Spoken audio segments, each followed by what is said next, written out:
I am Melissa Douglas. I am the McKinney-Vento Homeless Liaison for the Kansas City Public School District. I've been with the district for about 17 years and I've been in this role for 13. I'm pumped up and excited to share what it is that we do and how we try to affect change and positive changes into the lives of the families that we work with.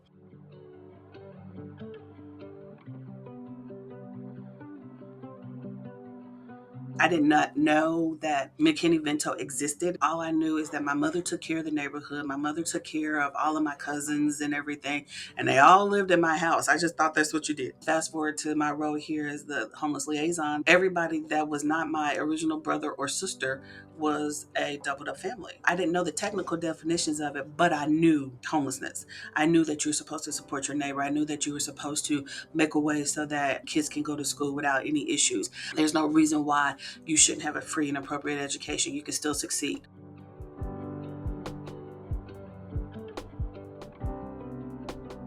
I had no idea. I was petrified. I had already been introduced to the program before, but didn't really know. Now it's my charge. It's me.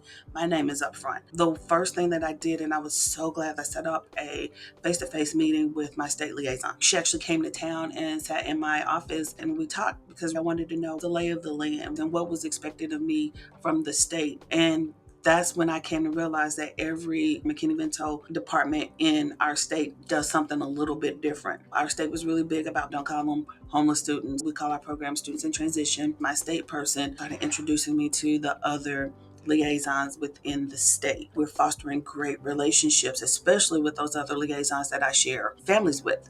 I wanted to be the person that the state came to for our area when there was an issue. I wanted to be that point of contact, that expert. I needed to make sure that I was on my A game, learning the information, get in touch with Schoolhouse Connection, understanding the intersection between our McKinney-Vento students, our foster care students, our SPED students, and our ESL, ELL, non-domestic families. How are we able to support culturally and educationally? And then just working around that because all of them have transportation issues. At some point, your department, your McKinney-Vento program is either going to be number one or number two when it comes to transportation. We're trying to make sure that we get kids to school. We're still trying to make sure that we're improving attendance and getting them properly acclimated into extracurricular activities and after-school programs so that we can graduate kids. The ultimate goal is still to graduate kids.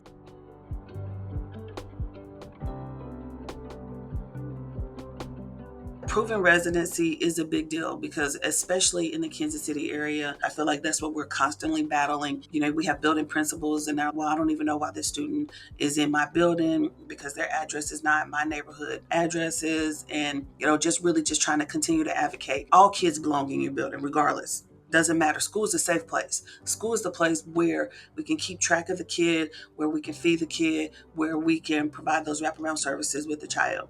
School is the safe place. And so I feel like that's what I'm constantly beating and hammering and yelling from the rooftops. Let the kid in the building, regardless if they have a schedule or not. You don't have all of the information, tie them to a successful student so we can set them up for success. Get them in the building and make them feel warm and welcome. Too many times we have, well, they just need to sit in the office or they're just troublemakers and this and that. And I'm like, no, give them something to do. Come on, feed them and give them something to do so that they can be at school, so that they can continue to want to come back. We're not going to discriminate. We're going to take them all in and we're going to do the same thing consistently. They don't understand the school of origin, school of nighttime residence, school of best interest. They don't understand that. And if you have an issue with their proof of residency, then you call me. You don't take that out on the kid. And so that's where we're constantly battling. The kid belongs in your building. Take my word, kid belongs in your building. Partnerships are vital. That is how we live and breathe. So you have your internal partnerships and then you have your external partnerships. I talked about that with your state person and then the other local liaisons around the school district. I tell school leadership all the time, I disrupt balance in buildings. I disrupt because I put kids in school. You want to have a very intimate relationship with your enrollment or your admissions office so that you can minimize the total amount of disruptions because, once we get over capacity at a certain grade, are we now creating split classrooms? It's more than just you being a federal program or support wraparound service for the district. You're all encompassing. You have that relationship so that you can okay, I have these students. What's the best placement for them? Their neighborhood school is XYZ, but their building is saying that they don't have that grade anymore. How are we going to make sure that we are not creating a barrier for the child? Are we increasing travel time and transportation time? Or are we decreasing it? Are we keeping them safe? My other friend is transportation. We call transportation speed dial. My office is at a different location than where our transportation department is located. I'll go up there. Between transportation and my admissions office, those are my first line of defense. And then my second line of defense will be my school secretaries and my school nurses, because the school secretaries are very good at being very observant as to what is going on in their building. This little person just keeps coming in late. They see everything because they're the school nurse or the school secretary. And so I just try to make sure I, just love on them. They're always like, Melissa, you have the best swag. No, no, no, I don't have swag. I have promotional information to make sure that you can get in touch with us. It has our phone number on it, it has our website on it, and it has our email address so that you can get back in touch with us in order to make sure that we are always top of mind. That's not swag. That is just constant reminder that we are here.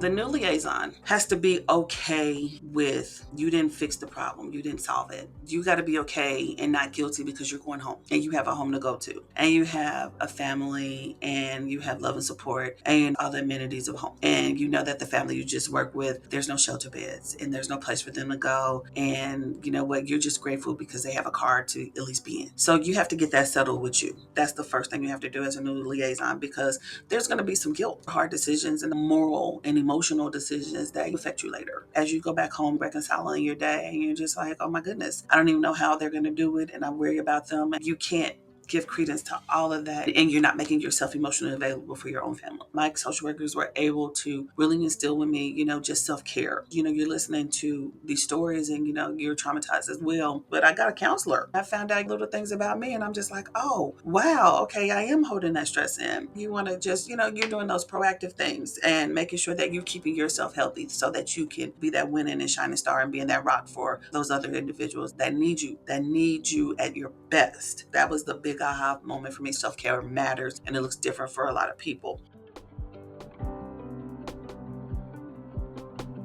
What I'm most proud about being in this role is that people come to you and they trust you. They trust you so much that you're like, hey, I don't know what I'm going to do, but I know I have a safe place to be. And I'm so glad that we were able to be the safe place for those families to come to. And then just honor that you think that much of me to allow me to help you, to allow me to enter into your world, for you to share your most intimate and vulnerable spaces, places, and thoughts so that we can figure out how do we get through this. Being able to be humbled in this role with these families, those are the things that I'm super proud of. The other thing is I really wanted to be that area expert, really wanted to be that person that was at the table helping in the decision-making process to improve my school district, to improve my city so that we can support our community. Barbara Duffield, I give a lot of credit to her. She came in and she taught me the law and taught us policy. I was able to get involved, being the loudest voice within my own city, allowed me to be a better advocate, saying, hey, we need more, we need better, trying to help people understand public school has to exist with dollars or without dollars. So let's make sure we get it appropriately funded based on size and space, because funding for a rural area looks different from funding in your urban areas or your suburban areas. One of the other things I'm definitely proud about is the fact that we're really working hard bringing our providers and continues of care all in one space so that families can go to them and get yeses and really try to transform